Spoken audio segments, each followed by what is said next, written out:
Krosky in the Zoom room helping out. We're real excited again to have all of you this evening to discuss This Is Us with the awesome Barbara Robertson. Before we start, we want to go ahead and do some housekeeping items real quick. And then for those of you joining us for the first time, just real quickly talk a little bit about who we are. Again, this is Indiana Adoptee Network. We're known for our annual national conference that we hold in Indianapolis each year.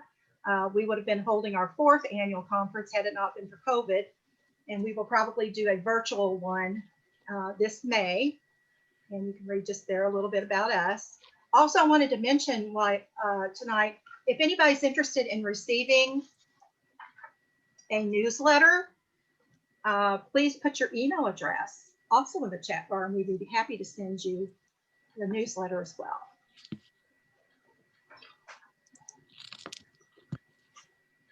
We have the disclaimer, Jen. All right, you guys know we always keep everything on mute. When we get to the Q&A, you guys can raise your hand virtually, or you can post questions in the chat. This is a public meeting with no guarantee that information or identity is confidential. The presentation portion of this event is recorded and shared on our YouTube channel. We do not record the Q&A.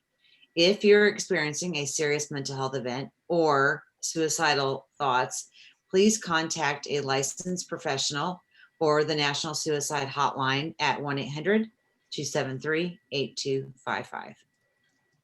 Okay, Pam. Okay, so I'm going to read a little bit to you, a little bit about Barb for those of you that don't know her. She is an Ohio-born New York adoptee who received a copy of her original birth certificate after new legislation took effect in March of 2015. Since then, she has been able to discover her biological origins and establish contact with both sides of her family. She is a strong advocate for adoptee rights, volunteering her time providing online education and support to all members of the adoption constellation. She currently serves as co-facilitator of Adoption Network Cleveland's monthly virtual Webcam general discussion meeting, boy, that's a mouthful, available to participants who live outside of the state of Ohio. Barb has also written a piece for the Dear Adoption blog and is a contributing author to the book Black Anthology, Adult Adoptees Claim Their Space. Welcome, Barb. We're so glad to have you tonight. Thank you. It's good to see everybody. Can you hear me? Yes. Pretty well. Okay, that's good. That's good. So I just want to thank everybody for joining us tonight. I know this is not our usual happy hour. Like Monday seems to be not associated with happy hour, but I don't know about you, but I think that this would be an appropriate time to do it. Like today, Monday, really needed that time to have the happy hour. But anyways, I'm digressing. So, I just want to, I love seeing some of the familiar faces here. And I just wanted to kind of get a quick survey of who has watched This Is Us, for example, from the beginning. And you can also put in the chat as well, because I know some of you are not pictured. And so let's see. Okay, got a few hands up and everything. Okay, that's great. And first 2 seasons I see caught it up. Oh, Natalie started it, but it seemed fat phobic. That's an interesting comment. I'd like to, explore that just for a moment too. With Randall. Okay, that's great. Rewatching from the beginning. Great and up to date. Yeah, so I'm up to date as well, but I've gone back and looked at a couple of the shows because first of all, this is about family. It's about family dynamics from the beginning. And so, just as an adoptee, what you didn't hear in the biography of myself, I grew up in a same race adoptee household, and I we didn't talk about at that time. We didn't talk about adoption at all. It wasn't mentioned, even though I was one of the ones that was told from an early age that I was an adopted person. But it was just kind of like, okay, so I'm adopted. And I didn't really have to think about it. And certainly if nobody knew, I didn't stand out. So I didn't really start dealing with any of this, any of the adoptee issues. I'll say it like that, because it's not necessarily adoptee issues. We have life issues, but we happen to be adoptees that have to deal with them. And so a lot of times that compounds it. So I didn't really deal with my adoptee issues until 5 years ago, when I was able to get a copy of my original birth certificate. And it was wonderful that then this show, This Is Us, came out about the same time to kind of like really add voice and add depth to what we've been dealing with, and again, thanks to the community here, some of you, where you've processed it also and are helping others because of that. So when this show came out, This Is Us, the first, I want to just ask, and then this is something too, like we're just going to do this in a casual way tonight. So I'm just going to throw out some questions and then have people participate in those questions. So the first thing I'm going to ask is, from the beginning of this show, when you first saw it, what was the biggest aha moment that happened for you when the show started?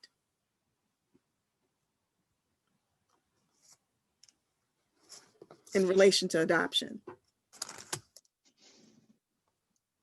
Well, I'll start it off. I really related to Randall's, I don't know if you want to call it explosion at his birth father's door. That sent chills up my back. I was like, yeah, tell him. That was pretty awesome. But there was one more, and now that I've told that story, I can't think of it. Oh, that the siblings are in their, I don't really remember the dates, but or how old they are, but they're adults, and they're just now starting to realize maybe we should have thought about how Randall felt. And that really hit home to me, with wondering, because I still don't think my brothers get it, that I've always felt different. So that was a big moment for me to see that transfold. Man, Robin, first of all, hi. It was, Hello. I'm glad you mentioned that, because for me too, that was the first most impactful scene for me. Right. Because it was like, it was all the emotions. I mean, how many of you have had maybe rehearsed it in your head, if you're an adoptee, about exactly what you were going to say if you had the opportunity to confront your biological parents? And to see that played out on the screen was cathartic. To be honest, it was cathartic. And then because this is all crazy making, where at the end it's like, well, do you want to sit, do you want to come in? And it was like, sure, and then it was normal, like everything was just fine after that explosion. Right. Because that's life. Like it's kind of like this both and of like, this is super weird and normal at the same time. What do you guys think? I agree. The also in Randall, the perfection that he feels that he has to maintain, that's pretty impactful to me, seeing as that I feel like I'm the same way, especially with my work. And I've described that to other people as he's proving his worth, that he's worthy of being there. And that's pretty impactful to me too. Yeah. There's now 5 seasons, and that worthiness seems to, now that I think back about it, it's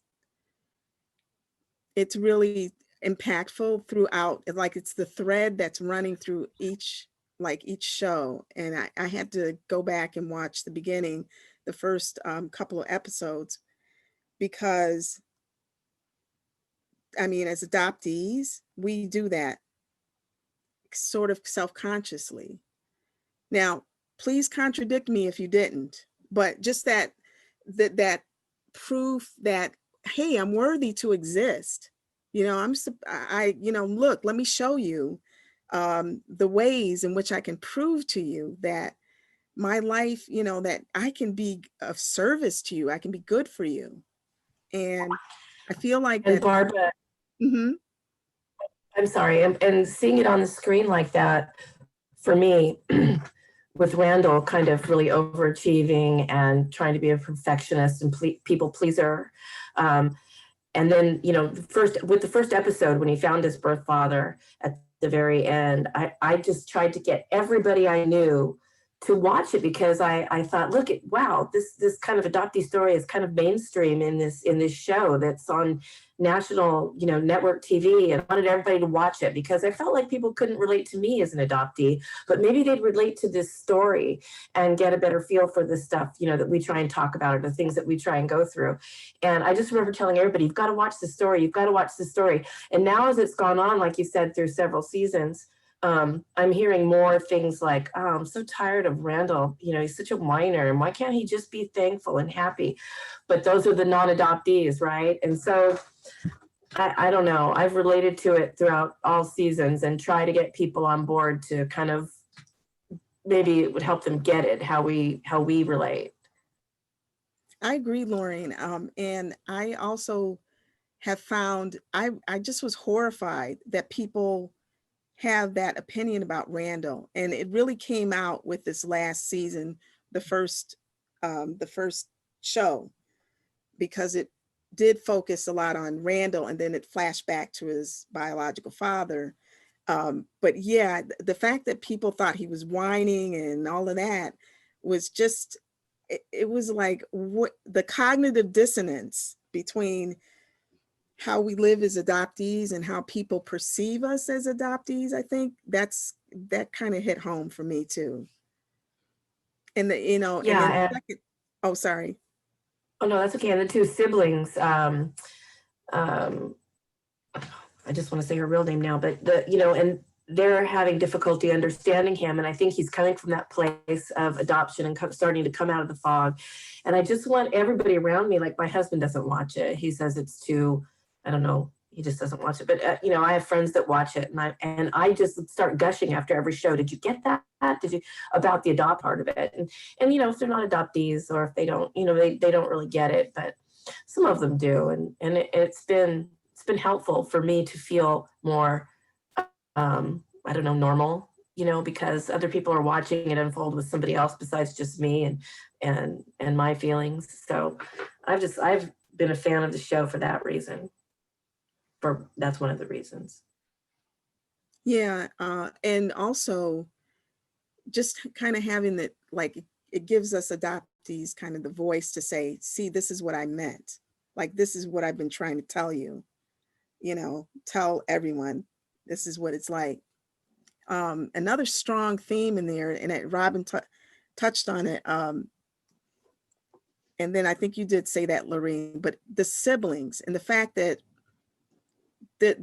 first of all, siblings, and I'm going to put that in all capital letters, because when there's adoption, there are the siblings biologically related, and then there's the siblings that are related by adoption. And the sibling bond, like, how many can agree that it's really the sibling bond that's stronger than the parental bond at times? Would you agree, guys? And for good or bad, good, bad, and ugly, the sibling bonds are very strong. And I think that we're seeing the fact that these three adults have lived in the same household. And how many have heard this? Live in the same household. How can you guys have, different views about how you grew up? What is that all about? And it's like, it happens because it is everyone's perception and then everybody's perspective about what happened. And one of the impactful shows that really highlighted that for me, well, there was two of them. And so one was the pool episode back in season 1. The pool episode, to briefly sketch that, it was hot. And so they went to the pool, it was crowded. And so you had everyone there. And each of the siblings had their own unique experience at that pool. That was very impactful. And we got to see actually some of how the childhood dynamics played out and then into adulthood.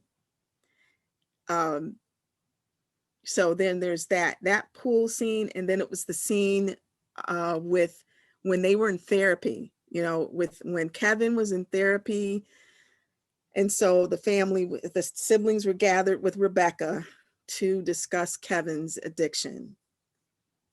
So those two scenes were, like, for me, the impactful thing that kind of showed and highlighted the sibling relationships and the dynamics that went on in the house. Because before that, I had this, other than being mad at Rebecca, which we can talk about, okay, why I was mad at Rebecca, but it was a beautiful, perfect, adoptive parents, they seemed really loving, and what they loved each other and all of that. However, love is not enough. And I think this played out when we saw the pool scene and when we saw the counseling scene.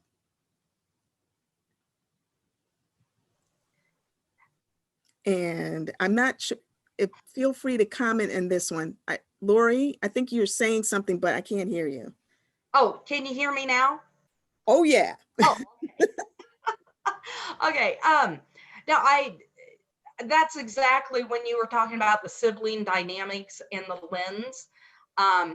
Because at the end of that therapy episode, all three of the kids are sitting on a bench, and Randall even talks about how we each have our own lens that we look through and even look back into our past and stuff. And so how that lens can skew our view because we're seeing it only from our perspective. Which I think hit home because I have an older sibling and younger sibling that are not adopted, that are biological of my parents. And that's, the whole theme of Randall, although he's got the dynamic of being a different race than his other siblings, it's still that those two siblings, they're twins, but they seem to be more connected, and he always seems to be out. I have older and younger, but they always seem to be more connected. There's more similarities. I'm very close to my siblings, but I always feel left out. And because of my adoption, I do view our raising a little bit different than they do, But yeah, that scene is beautiful. And oh man, there are so many things with what Randall says. And I know what I was going to say, Barbara, with the Rebecca thing. Rewatching the seasons and everything, I'm able to observe a little bit more. But she exhibits I can't even say that word. The perfect example of a birth mother who is so scared of losing her child. Once Randall starts trying to find his parents, the rolling of the tongue and looking for people, you know, that look like him. And she goes back to, or his birth father, and he says, I want to see him. And she just, out of fear, just, you know, says no. So, you know, that speaks volumes of how adoptive parents sometimes view it. Yeah, and we will discuss that Rebecca dynamic a little later, because we'll stay in this. You're right about that, Lori. So we'll stay in the, you know, the sibling perspectives, like how each of them had a different experience growing up in this household and how it impacted them as they became adults, because now we're at their 40th birthday, you know, and we've seen now how some things have played out. So let's start with Kevin. So Kevin apparently is the oldest, right? He's the oldest sibling. So who would like to kind of do a brief summary of how Kevin is?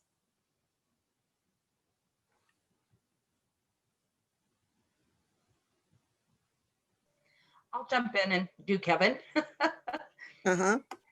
Even though Kevin is the oldest, because I've discussed this with my daughter, he has more of the personality of a baby, of the baby of the family. He is a little self-centered, needs more attention, is a very needy type of child, needing to be the center of attention. Always felt like he was left out, that he never got enough love or attention from his parents. But he is pretty codependent on other people making him happy. Man, that's an excellent point. There's 2 points there. One, he does act like he's the younger, you know, in terms of just really not stepping up and being this responsible one. And number 2, yeah, he pretty much looks to everybody else to kind of to meet his needs. And also he is attention seeking. And I'm saying that in a way that, seeing how it played out as a kid as to why he's attention seeking. Because then one of the dynamics that Morgan, I'm looking in the chat and I'm trying to follow it with Morgan, when you were saying that adoptive parents sometimes favor their biological child.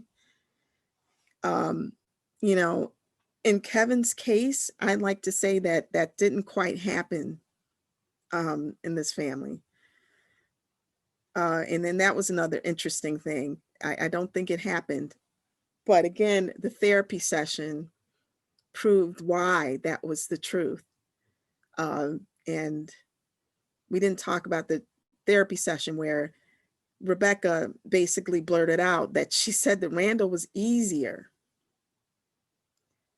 And that right there was the most profound statement for me, because as a parent, now anyway, regardless of adoption, because everything that happens in life is not always, yeah, that's because adoption, but what happens is that adoption magnifies it. And so in this case, when you're a parent and you're, you know, parenting an adopted child, yes, you do pay attention to them differently, but then you also, the same way with your biological children, everybody is different personality wise. And sometimes that's okay all the time. All right, I'm a parent, you know, full disclosure. Just because of the way that the child is personality wise compared to your personality, you know, you're just going to react different ways. And Randall, as people have said, you know, he was the overachiever, and, you know, he's the responsible one. He's always trying to make sure everybody's happy, you know, everything is okay, everybody's safe, you know. And then, so it was easier, you know, to parent Randall compared to her trying to parent her own biological child.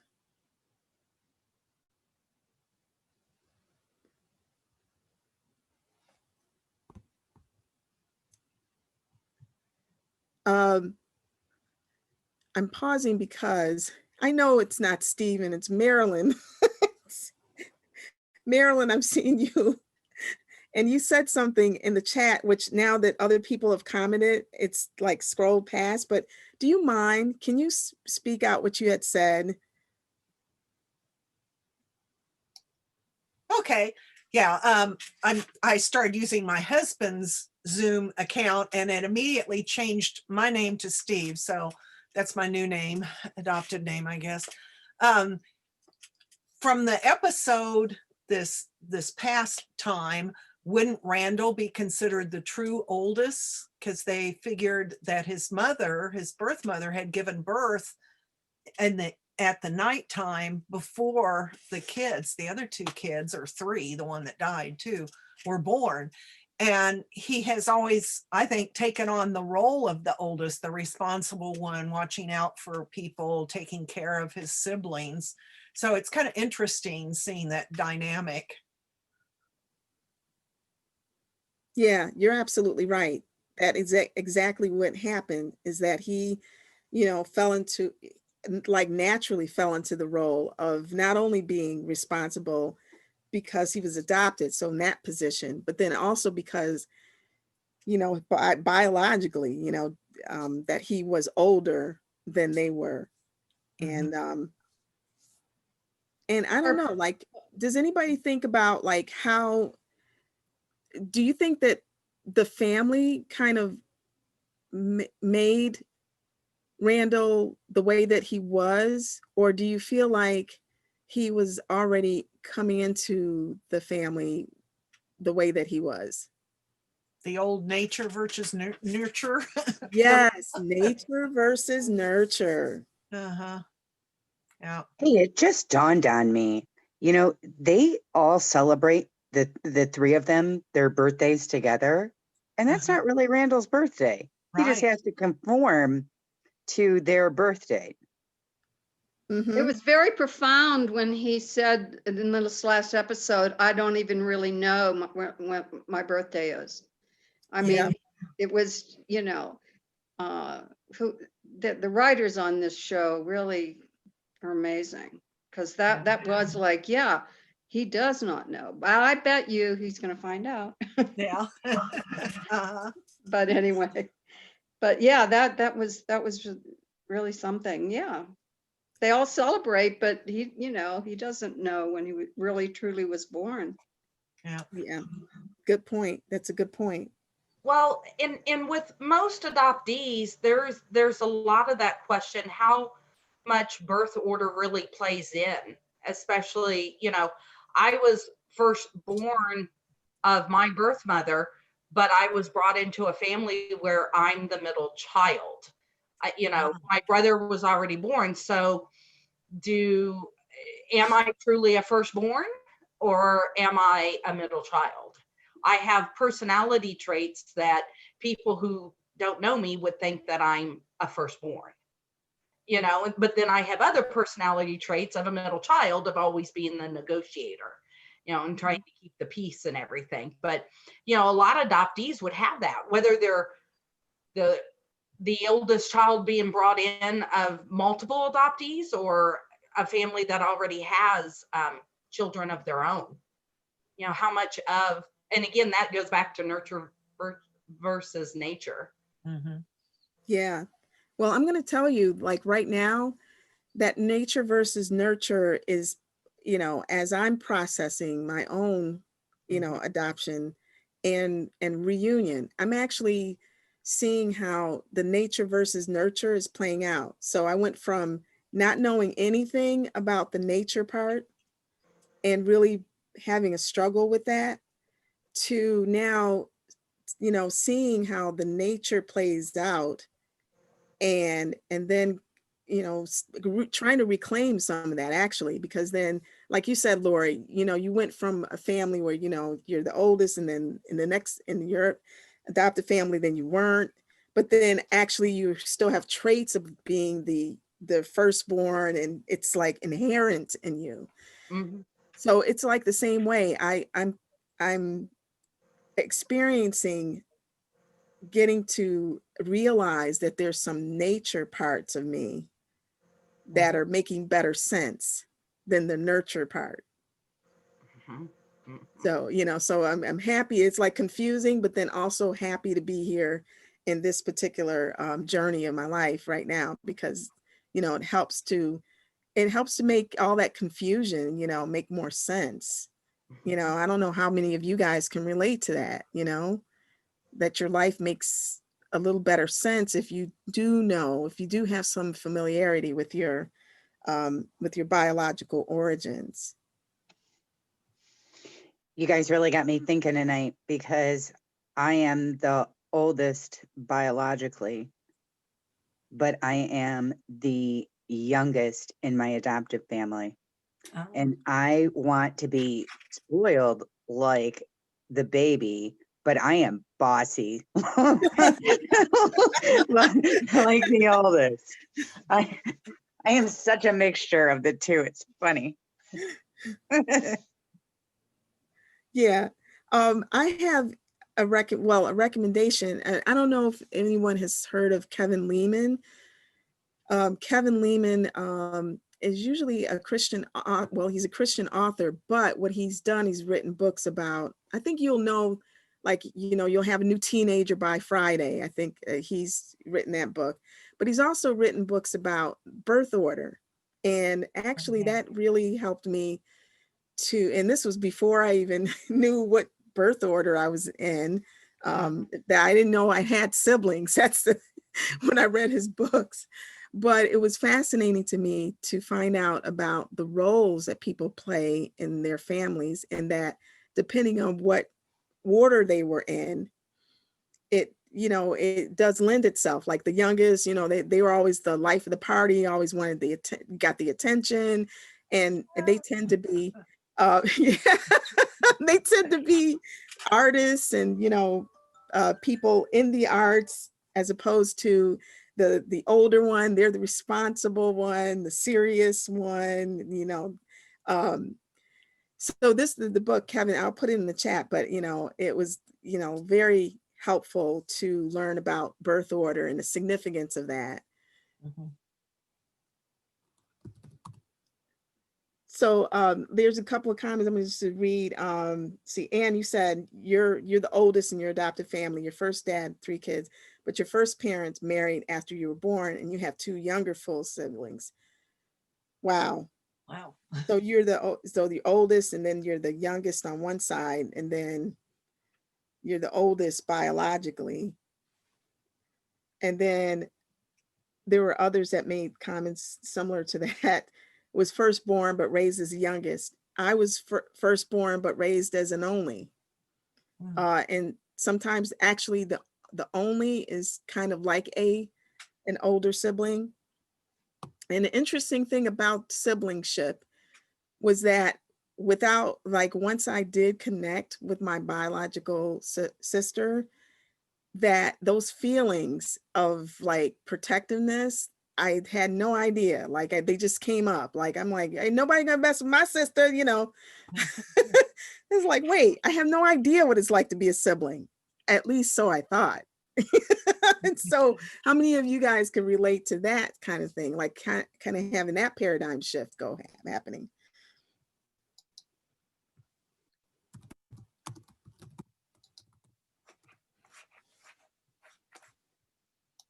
Okay, so we talked about Kevin and we talked about his dynamic.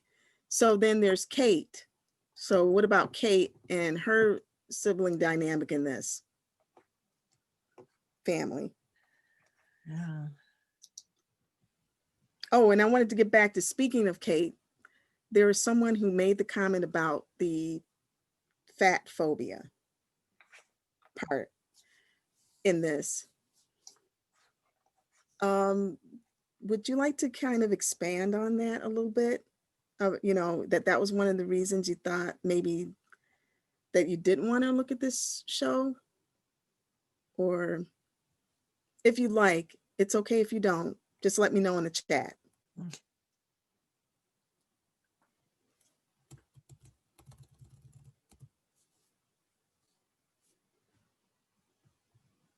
Okay, so what about Kate?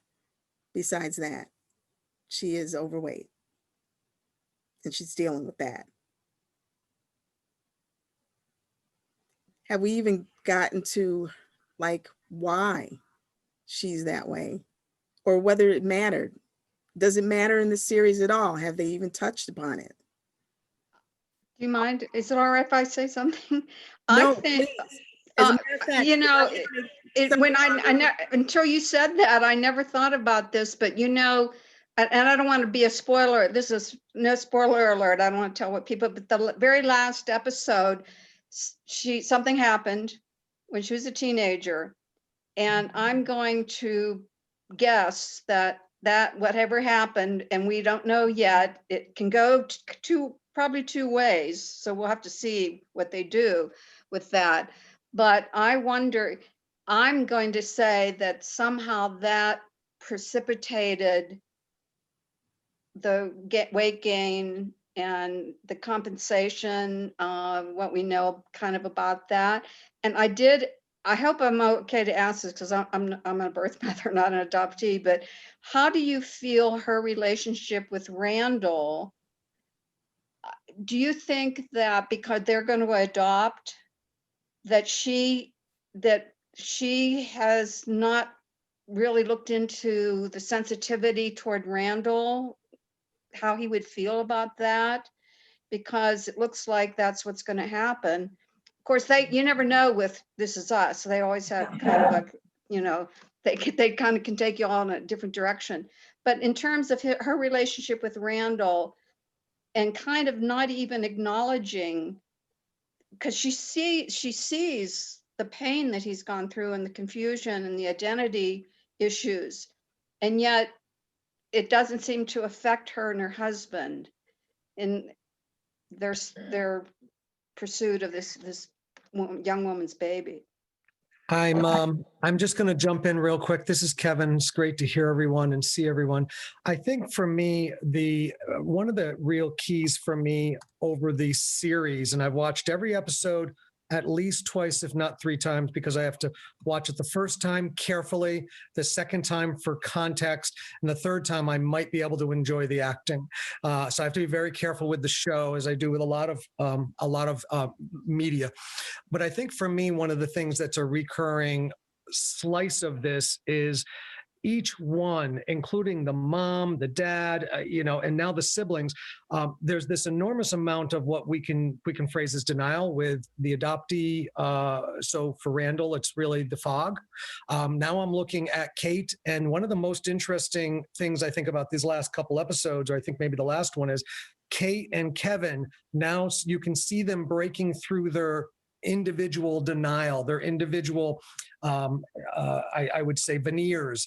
And Kevin himself focused on talking to his, I think, new fiance, the woman that's pregnant and going to have a baby, and talking about how we're all broken.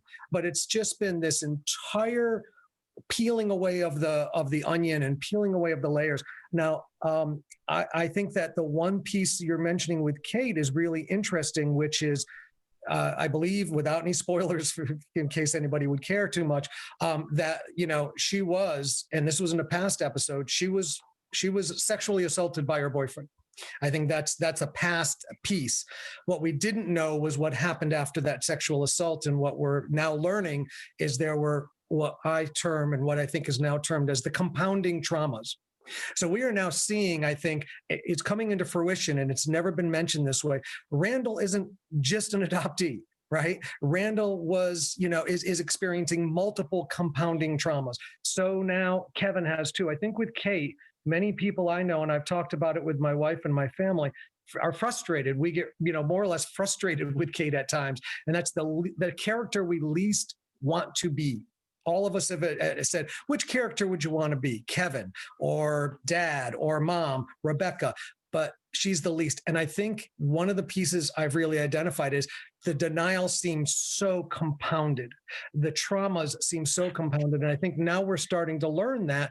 That's why there's this real wall between her and her understanding of her brother, her father, her mother.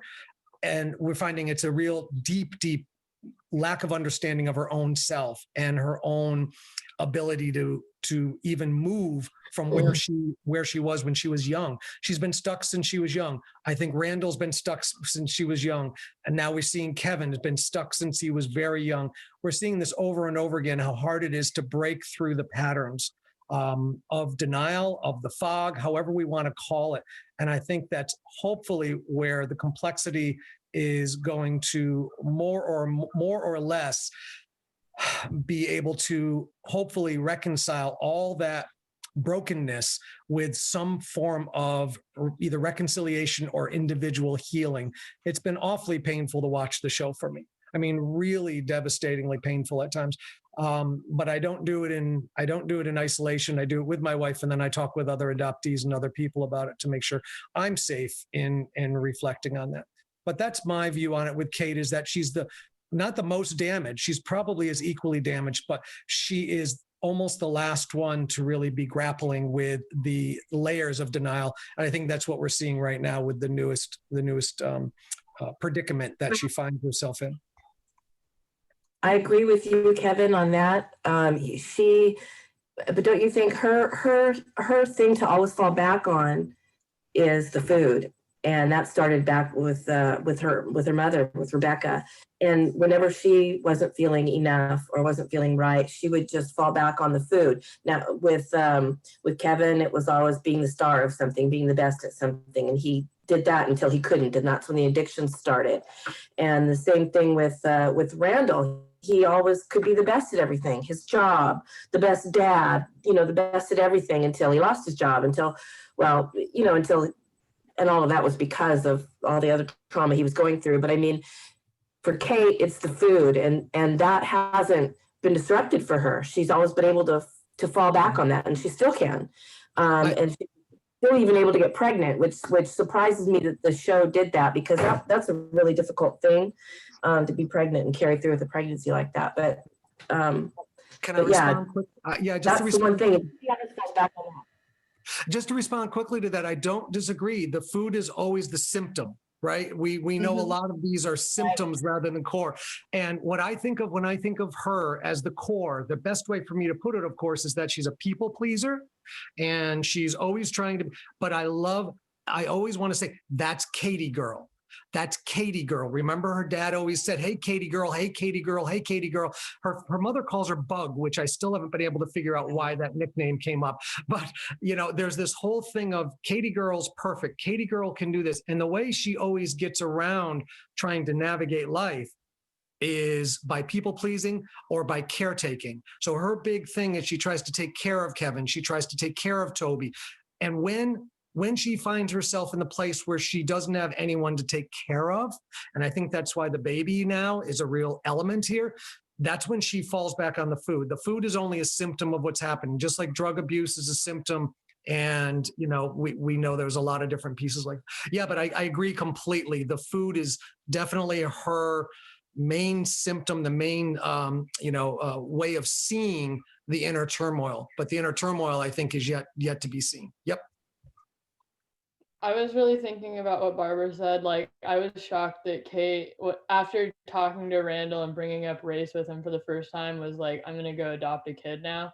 And I read in the comments, somebody was like, maybe she was a birth mom. And that's an interesting curve that I could see happening in a show like this. But I was just shocked because I've watched the show from the beginning, and I read an article about how they had adoptees help write Randall's part. And I was like, wow, like that's why this is so good, which I didn't know. I don't know why I thought they stumbled upon an accurate character, which would probably never happen.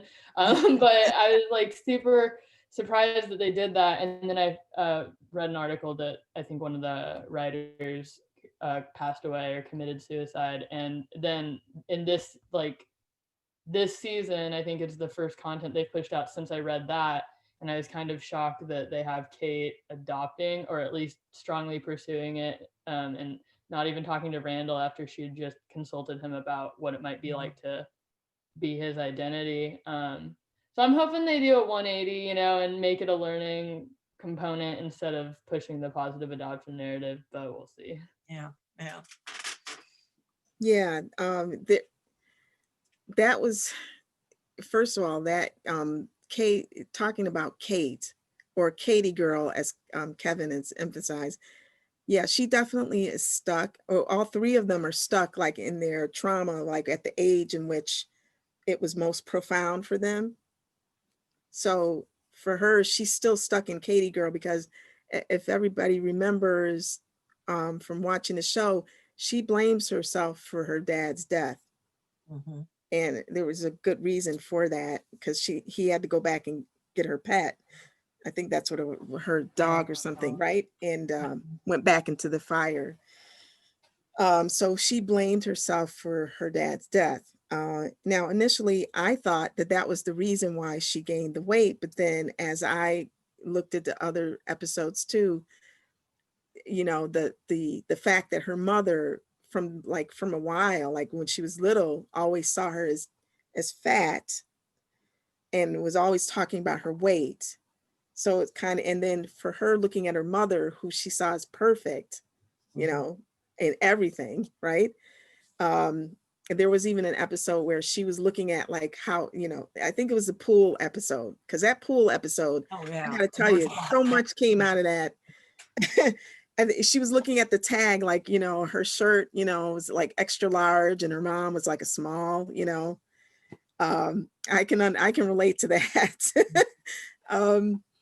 So yeah, so Katie was stuck there, but then yeah, we're also seeing this emerging experience with trauma that she also has had. We saw a glimpse of that with the boyfriend, but then now there's another one that's come up that is, you know, the emerging fact that she was a birth mother, you know. And sorry about the spoiler, I did it, sorry. But you know, okay. And so that's another trauma that's adding to her. And then also, you know, the biggest thing, which is the elephant in the room, and that was the other most profound you know, scene, and that was the one between her and Randall at this new season coming up, because it completely encapsulates not only present tense, and I mean seriously present tense today, but it also, you know, explained the past and, you know, even with the future, because it's like Randall can no longer afford to make other people feel comfortable without continuing to hurt himself in the process. So hence he's in counseling now, thank goodness, because now he's starting to come to terms with that kind of thing. But now, actually, as someone said earlier, Kate and Kevin have their own traumas that they have to start coming to terms with, you know, and so that's coming up. I mean, Kevin you know, he wasn't perfect at it, but, you know, he definitely started with the counseling and everything. But, you know, even with this new revelation that he's going to be a father, you know, he's trying his best. You know, he's really trying to overcome some of the things and start dealing with them. So talking about the sibling thing again, Kevin did not like it. That's the other thing. Kevin definitely did not like Randall. I mean, it wasn't just a one-time, you know, blow up that happened, you know, all out of the blue. This has been brewing since day one, because we're going back when they were kids, the constant bickering and, you know, the fact that he didn't defend Randall when he was around his friends, and, you know, just the fact that he even in counseling said, Mom, you didn't like me, Randall's your favorite.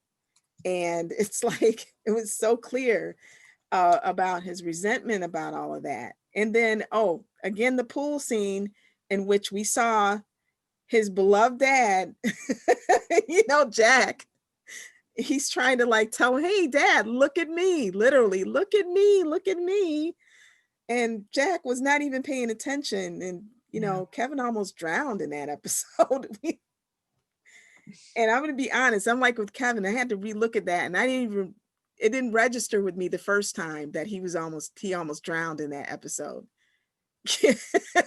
You know, which again, kind of like highlights how Kevin was overlooked in a lot of ways, as far as, you know, he really needed the attention from his father, and he really got it probably when he started playing football. And that was basically it.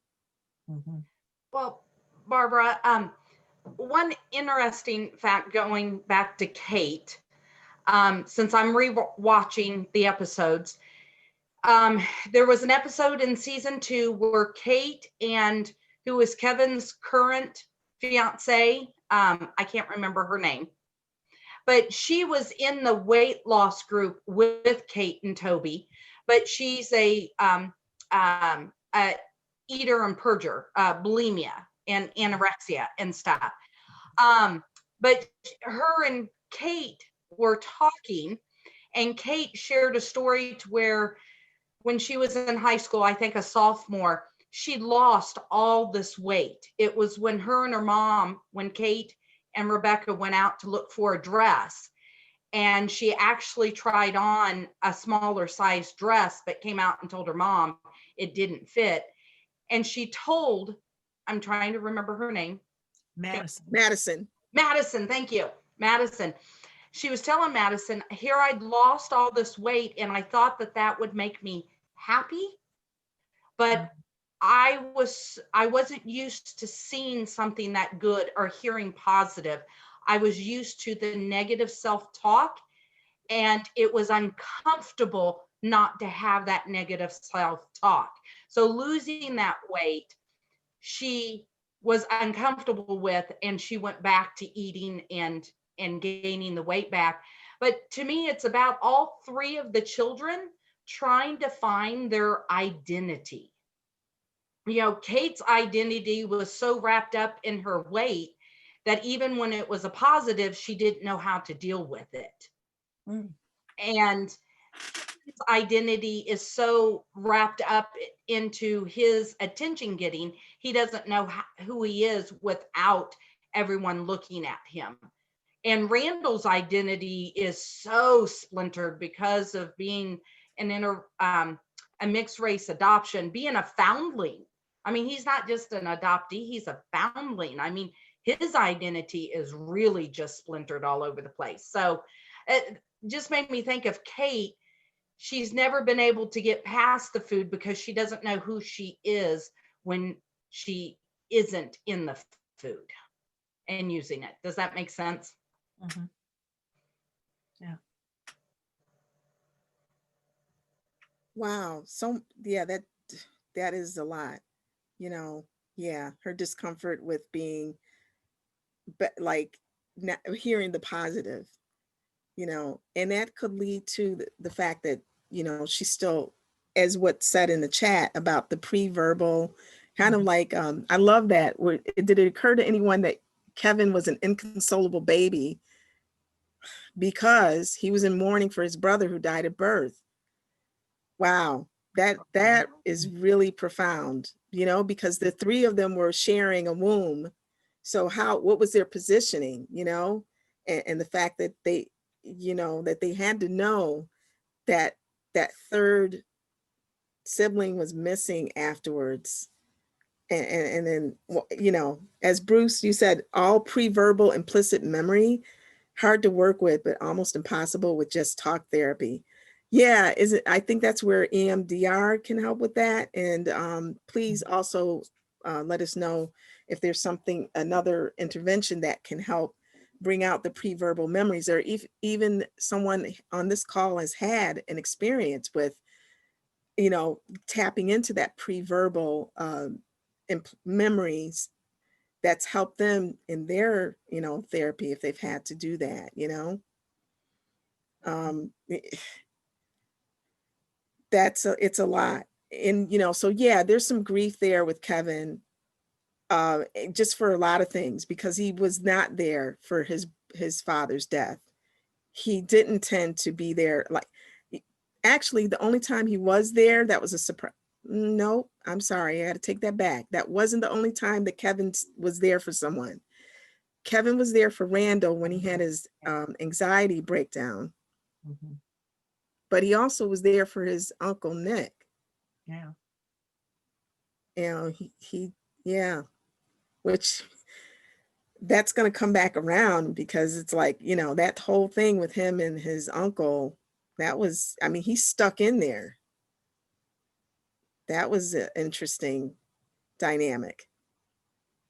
So, okay, sounds like that Kevin has potential Jack coming out, or potential dad, potential good dad. Yeah. You know, but again, isn't it like a lot of us where we don't realize what our potential is until we go through some things, and we maybe learn a few more lessons down the road, and that's when that, you know, we kind of get trial by fire, so we come out like a diamond. Okay, so it may be frustrating for a lot of people to have to deal with that, you know, until we get to diamond status, but yeah. EMDR, what does EMDR stand for?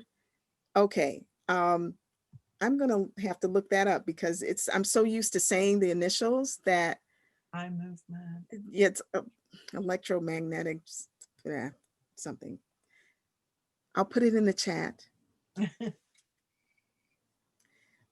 So yeah, did anyone want to say something? And please, this was supposed to be an interactive, you know, people coming, you know, chiming in, you know, it's so please feel free to unmute yourself and speak what you wanted to say.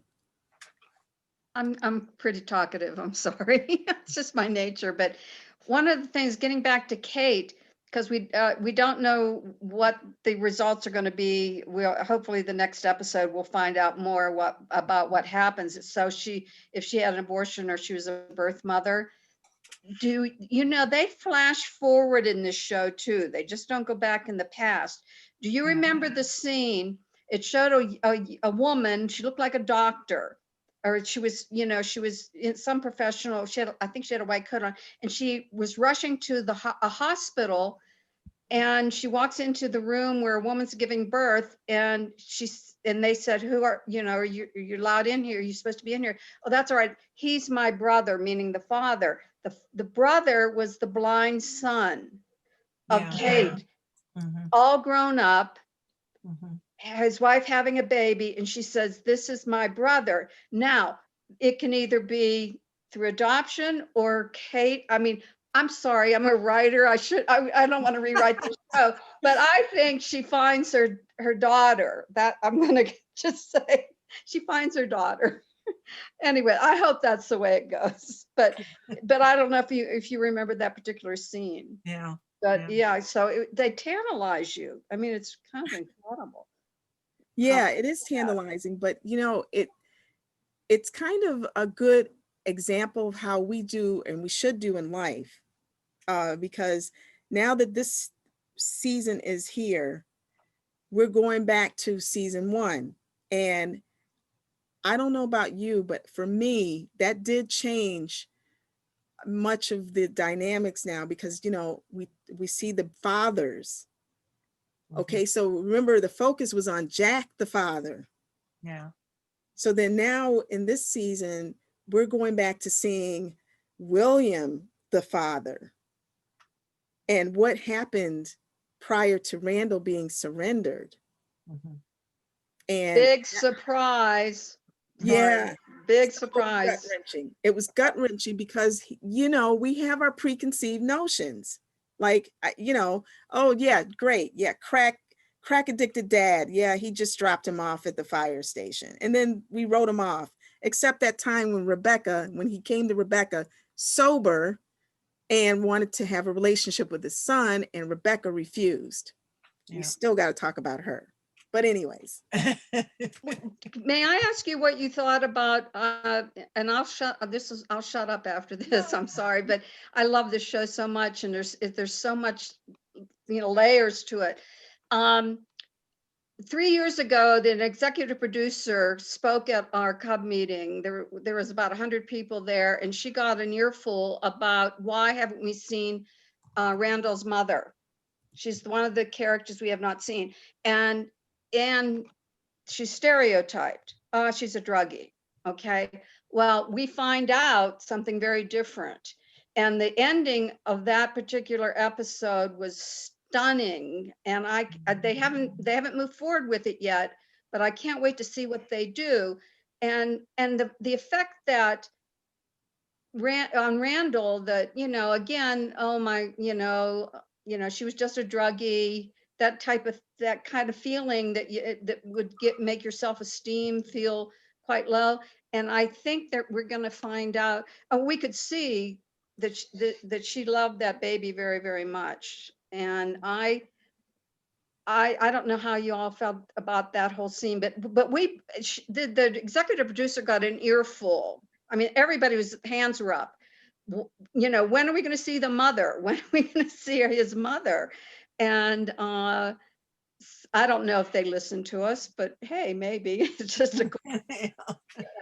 But yeah, so there's some exciting things coming up on that show on adoption, just in all many layers. It's really quite interesting. But do you remember seeing that, Barbara? That the episode where she gives birth to Randall? Oh, yes, absolutely. Absolutely. And that was definitely, again, a lesson in how we have our preconceived notions about, circumstances happening, and I'm so glad that you're here as a birth mother, because we as adoptees have, these pictures in our head, the scenarios and stuff like that, whether we were told or not, because if kids don't get told things, we can fill in the blanks pretty well. Okay. So what we knew about our origin stories and how our birth parents were and all of that, we can say, worst case scenario. And it's been really interesting to find out that what we thought was not actually the case, so this is a prime example of how, and I'm glad the show is doing this, to go back to the origin story of Randall and find out, no, let's look at how he came into the world and who he came from into the world through, because there's some great qualities about Randall that, he didn't just land as an alien. I mean, he did get some qualities from two people, and then the people that came before them. And with that said, is something that I know that I have, come to appreciate when we talk about culture, and that everyone has cultural origins. And a lot of times we can go through life without focusing on cultural origins, biological origins. But in fact, those things may have wonderful, rich, like gifts to give us if we just are able to know what they are and be able to have a chance to examine them. And I know that in this community we've talked about like generational trauma and generational issues that get passed down. But then there's also on the flip side where there's some positive things that get passed down as well. And I think it's beneficial for people to take that journey regardless, even if it's not always a positive connection to actual people, but just even hearing the stories, the origin stories, can be very cathartic, beneficial, and certainly can add to the knowledge. So, season one, Leslie, you got the episode. Yeah, there's some, you look on YouTube, and there's NBC. I think you can see the seasons prior for free. And so that's a great thing. I think seasons, actually, if you have Hulu, you can see all the seasons. So that's good. And yeah, Mary Kay, there is an introduction to of a Vietnamese grandfather and his granddaughter. Yeah. And there's a picture of them. Oh, spoiler alert, sorry. Yeah. But anyways, so yeah, that can be an interesting dynamic. So, but before things end, let's talk about real briefly about, okay, and if there's any adoptive parents on this panel and in this call. Okay, I'm going to talk about Rebecca, and you could please feel free to, but anyway, I was mad at Rebecca, and I got mad at her again for again, I'm going back to the pool scene again, because I'm telling you that one was so many things in there, just like it was with this first season, first show. And it had to do with the rejection of Randall's original culture, his biological culture. And, her now, here's the other thing. We've met Rebecca's parents, okay? Yeah. And so even though Rebecca seemed to have, kind of like she's, because she married Jack and everything, she evolved, but there's some things that maybe she didn't quite let go of, okay? And so this was a bias, a bias against, Randall's father. And yes, I know she was afraid. Somebody said that. But there was a bias there that played itself out in a couple of ways. So first for me, it was with the father. And then the second was with the Black mother that was, when Randall went to go play with the other kids, and she basically was like, hey, this is my son. And, she really got defensive about the whole thing. So that was another thing that has to be laid at Rebecca's feet as an adoptive parent, because that fear and the bias are the two top things that I think that adoptive parents kind of spill over into their kids, and it doesn't help the adoptees at all when that happens. Yeah, I think Rebecca illustrated like a lot of the worst traits of white adoptive parents / transracial adoptive parents. I really was watching when she was at the pool and totally resisted all the advice that was being offered up. I think it was for, hooking her up with a good hairdresser and also like introducing him to everything else that he could have easily had. But I just, sometimes the show grinds my gears because I know it's just a show, but they don't really give her any like flack for a lot of her like white fragility and adoptive parent fragility tendencies. And I'll just be sitting like yelling at the TV. My partner's like, she sucks. Like, she's going to trigger everything that your family did. But I still watch, so. Barbara, I want to, if you guys can hear me. Yeah. The one thing I hate the most about Rebecca is her lying to Randall about his birth father. Especially since I'm a late discovery adoptee and my parents never told me I was adopted. They essentially hid who my real biological family, where I come from. So when that happened, and there was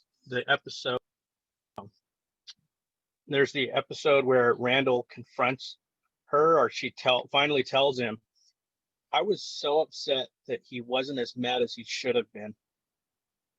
Yeah, because it made me furious, especially since, I started watching the show and I didn't know I was adopted when I started it. I found out I was adopted last year. So the whole dynamic of how I'm watching the show has shifted. Oh, yeah. And that's when, the whole Randall and Rebecca thing happened. And I was like, this resonates very well. I know what it's like to be lied to. And I cannot believe that Randall hasn't gone through that yet, where he's processed being lied to. And I hope to see them do something with that. Yeah. Well, I think we did a little bit. I mean, Barbara, you guys that have watched it from the beginning, there was a little bit of that. I agree. It was probably not enough, but in the same realm where a lot of people are thinking Randall's a whiner and they're tired of his story. The mainstream public who are not adoptees, it was plenty for them, but for us, it wasn't enough. Krishna. I mean, I get it because, yeah, I agree. You know, he went, I think there were 2 episodes maybe where he was really pissed off at her. And I mean, I remember the holidays were coming up and he went over, knocked on the door and said, look, I'm not ready to talk to you. Yeah. I'm pissed at you. And he kind of confronted her with it. But yeah, he did deal with that. But I think you're right. It would have been a much more protracted thing than it was, and they portrayed on the show. But I think they did that because this is TV, and you know, people are already tired of his story, which frustrates me, as I'm sure it does all of the other adoptees and even you know, other birth moms, and because there's so much more. But I think they're giving us a lot, and I have to give them a lot of credit for that, you know. Yes, I agree with that one. I know it's still a TV show, you know, Yeah. it does. But, and you know, now that you guys all talk about that pool scene, I'm gonna have to rewatch it now that I know that I'm adopted. Because when I first saw it, it was me. Yeah, So yeah. I'm gonna have to start over. Yeah. Yeah, I feel the same way. I got to watch that all over. I got to find it.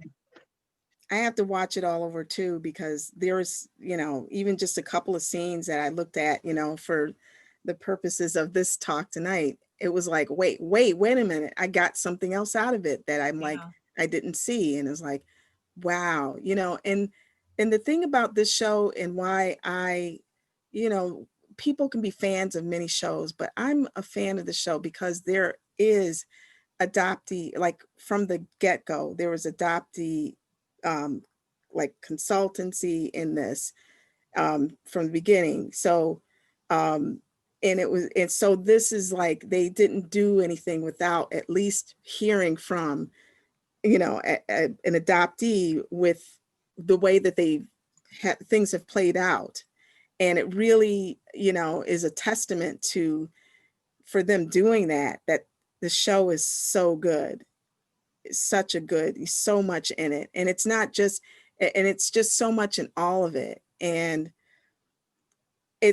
I think this is a wonderful way in which we can, you know, talk about, like, in no matter what difficult conversations that can come up, but that at the end of the day, that we can talk about them because we're human beings, and we can respect one another regardless of where our backgrounds are, you know, where we came from, and we can see the value and worth of the people as they've been introduced to this fictional series that, you know, maybe has changed our perspectives.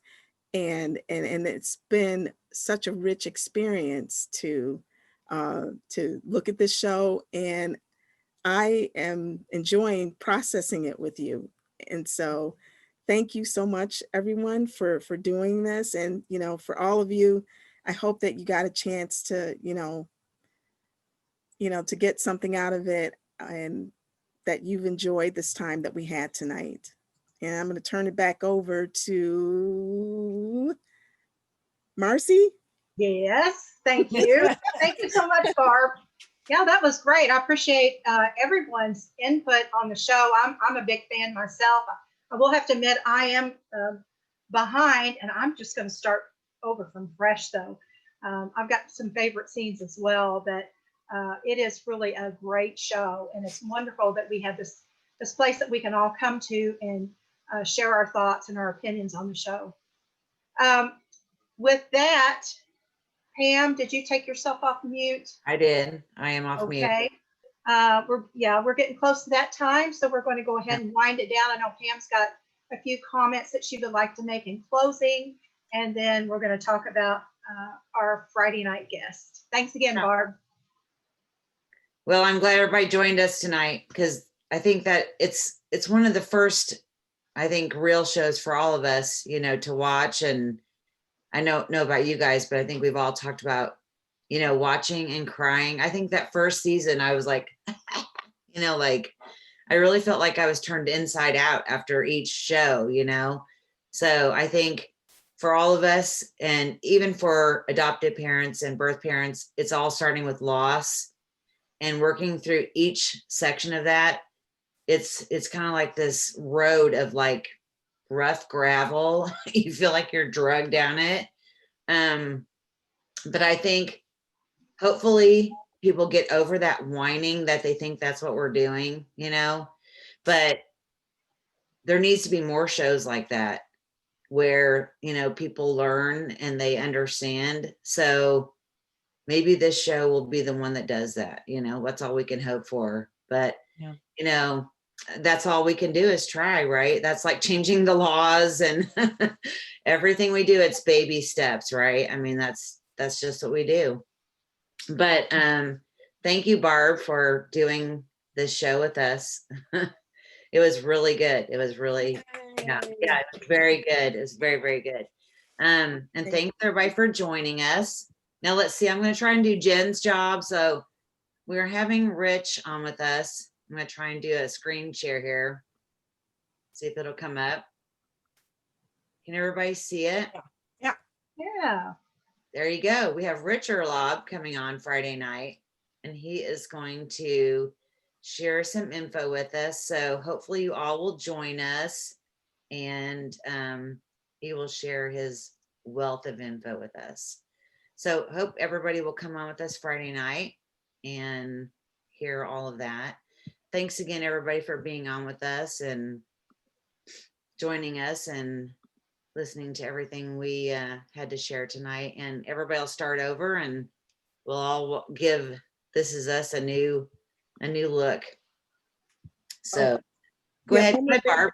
Yeah, sorry about that. I will be remiss if I don't mention that your next door neighbors, which is Adoption Network Cleveland, yes, we'll be doing another facilitated discussion about This Is Us. It was planned on our calendar for December 7th. So if any of you would like to come and join us, it's only an hour, but it's a facilitated discussion of This Is Us. And we would definitely come on out. We'd love to have you. So please go to Adoption Network Cleveland's webpage and you can register for that. Yeah, So, we'll share it on our page. We'll share the info. Sure. Awesome. All right, guys. Thanks everybody for coming on tonight. Yeah, thank you. Great. Thanks, everybody. Thanks. Have a great week and we'll see you Friday. Yeah, we'll see you Friday night. Thank you. It's a 2-for-1.